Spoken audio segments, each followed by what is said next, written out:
So this is Chapter 7 in The Best Christmas Pageant Ever by Barbara Robinson. On the night of the pageant, we didn't have any supper because Mother forgot to fix it. My father said that was all right. Between Mrs. Armstrong's telephone calls and the pageant rehearsals, he didn't expect supper anymore. When it's all over, he said, we'll go someplace and have hamburgers. But Mother said when it was all over, she might want to go someplace and hide. We've never once gone through the whole thing, she said. I don't know what's going to happen. It may be the first Christmas in pageant where Joseph and the wise men get in a fight and Mary runs away with the baby. She might be right, I thought, and I wondered what all of us in the angel choir ought to do in case that happened. It would be dumb for us to just stand there singing about the Holy Infant if Mary had run off with him. But nothing seemed very different at first. There was the usual big mess all over the place, baby angels getting poked in the eye by other baby angels' wings, and grumpy shepherds stumbling over their bathrobes. The spotlight swooped back and forth and up and down till it made you sick at your stomach to look at it. And as usual, whoever was playing the piano pitched Away in a Manger so high we could hardly hear it, let alone sing it. My father always says Away in a Manger sounding like a closet full of mice. But everything settled down, and at 7:30 the pageant began. While we sang Away in a Manger, the ushers lit candles all around the church, and the spotlight came on to be the star. So you really had to know the words to Away in a Manger, because you couldn't see anything, not even Alice Wendelkin's Vaseline eyelids. After that we sang 2 verses of O Little Town of Bethlehem, and then we were supposed to hum some more, O Little Town of Bethlehem, while Mary and Joseph came in from a side door. Well, they didn't come right away. So we hummed and hummed and hummed, which is boring and also very hard. And before long doesn't sound like any song at all, more like an old refrigerator. I knew something like this would happen, Alice Wendelkin whispered to me. They didn't come at all. We won't have any Mary and Joseph, and now what are we supposed to do? I guess we would have gone on humming till we all turned blue, but we didn't have to. Ralph and Imogene were there all right, only for once they didn't come through the door pushing each other out of the way. They just stood there for a minute, as if they weren't sure they were in the right place, because of the candles, I guess, and the church being full of people. They looked like the people you see on the 6 o'clock news, refugees sent to wait in some strange, ugly place with all their boxes and sacks around them. It suddenly occurred to me that this was just the way it must have been for the real Holy Family, stuck away in a barn by people who didn't much care what happened to them. They couldn't have been very neat and tidy either, but more like this Mary and Joseph. Imogene's veil was cockeyed as usual, and Ralph's hair stuck out all around his ears. Imogene had the baby doll, but she wasn't carrying it the way she was supposed to, cradled in her arms. She had it slung up over her shoulder, and before she put it in the manger, she thumped it twice on the back. I heard Alice gasp, and she poked me. I don't think it's very nice to burp the baby Jesus, she whispered, as if he had colic.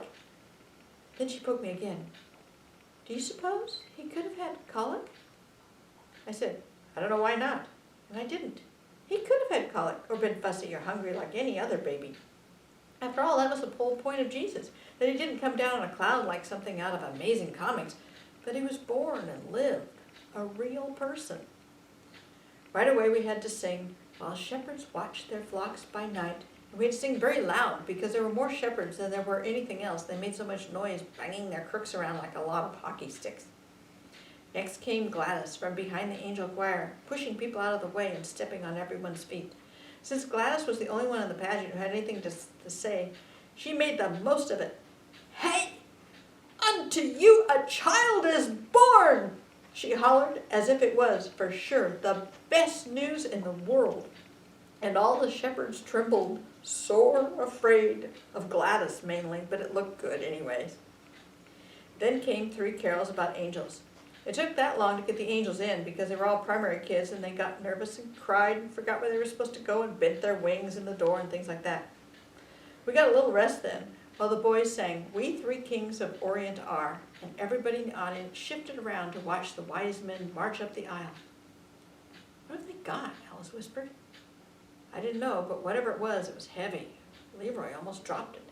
He didn't have his frankincense jar either, And Claude and Ollie didn't have anything, although they were supposed to bring the gold and the myrrh. I knew this would happen, Alice said for the second time. I bet it's something awful. Like what? Like a burnt offering, you know, the herdmans. Well, they did burn things, but they hadn't burned this yet.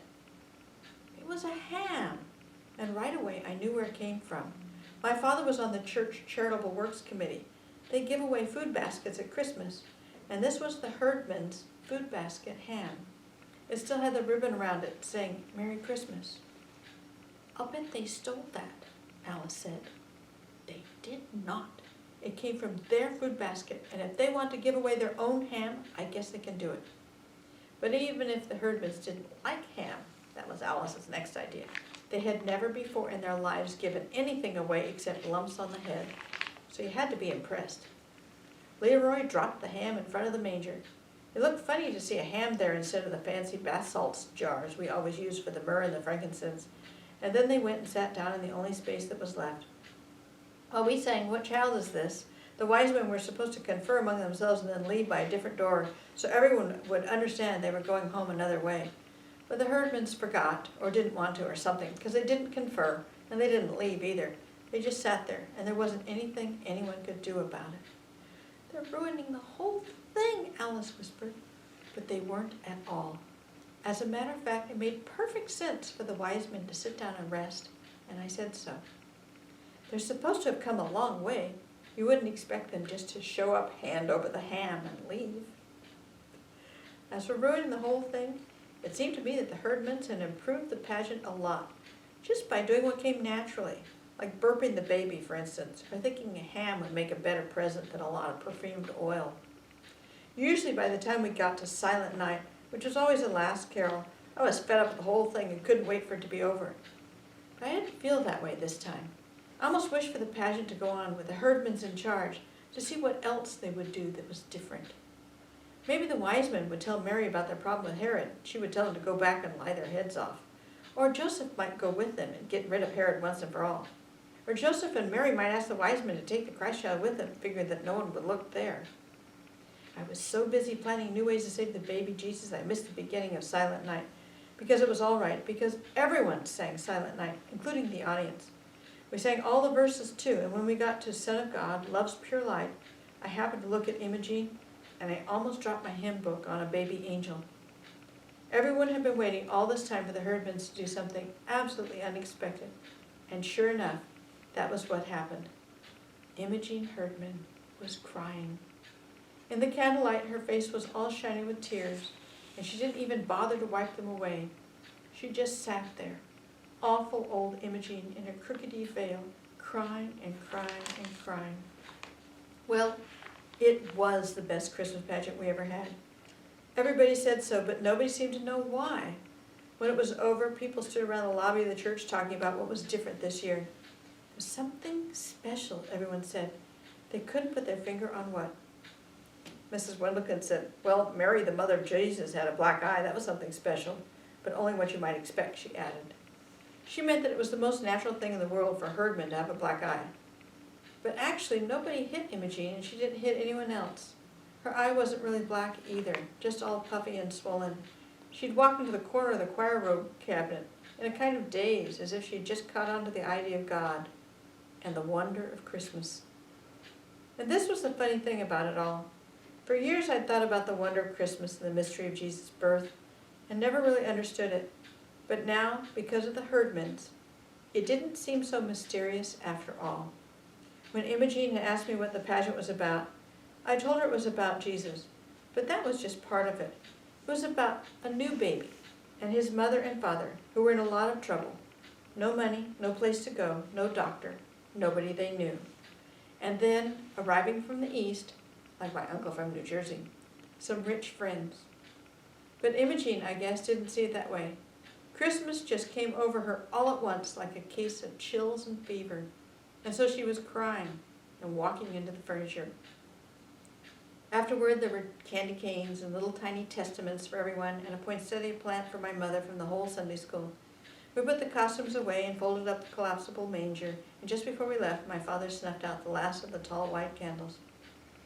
I guess that's everything, he said, as we stood at the back of the church. All over now. It was quite a pageant. Then he looked at my mother. What's that you've got? It's the ham, she said. They wouldn't take it back. They wouldn't take any candy either, or any of the little Bibles. But Imogene did ask me for a set of Bible story pictures, and she took out the Mary picture and said it was exactly right, whatever that means. I think it meant that no matter how she herself was, Imogene liked the idea of the Mary in the picture, all pink and white and pure looking, as if she never washed the dishes or cooked supper or did anything at all except have Jesus on Christmas Eve. But as far as I'm concerned, Mary is always going to look a lot like Imogene Herdman, sort of nervous and bewildered, but ready to clobber anybody who laid a hand on her baby. And the wise men are always going to be Leroy and his brothers, bearing ham. When we came out of the church that night, it was cold and clear, with crunchy snow underfoot and bright, bright stars overhead. And I thought about the angel of the Lord, Gladys, with her skinny legs and her dirty sneakers sticking out from under her robe, yelling at all of us everywhere, "Hey, unto you a child is born!" And that's the end of The Best Christmas Pageant Ever by Barbara Robinson. It's a memorable version, and if you liked this, you might like Barbara Robinson's other book, The Best School Year Ever, which you could probably find at the library.